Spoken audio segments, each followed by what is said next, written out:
Hey guys, I'm Hannah and we're going to be testing my orange today. So we're going to test the lights all together and then work our way down to the deeper colors. Alright, so we've got our first 4 swatches. We're leaving space between them so that we can see how our skin looks around the color. Our second set of colors, the reason why we do it on the inside of our arm is because it has the least amount of sun damage, so you're going to get the best read here. I have Motivator.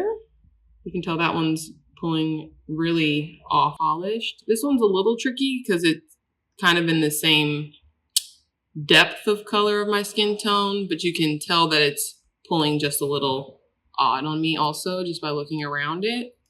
Keenly Aware. You can see a lot of clarity in the skin around here. And then we have Prized.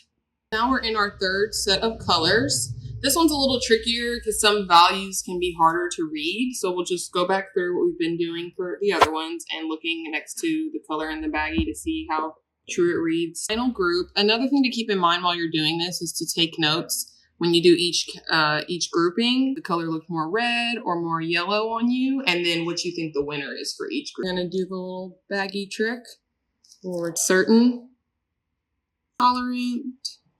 We can look at these together and inherent. So now that we've done all 4 groups, we went down this way because that's the same depth of color, but these are in the same undertone space. That I did notice was it was kind of tricky between these 2 spaces. So this is a strength 21 and this is a strength 412. It was tricky because in this one and both of these, they were pulling almost pretty close. When we got to this area, it was a little easier to see, possibly because of the depth of the color. This one was pulling a little more purpley on me, so we could tell from that one that that wasn't where I really lived, whereas across the board with the strength 412, all of them were pulling true to color on me. So we know that this is where my happy place is.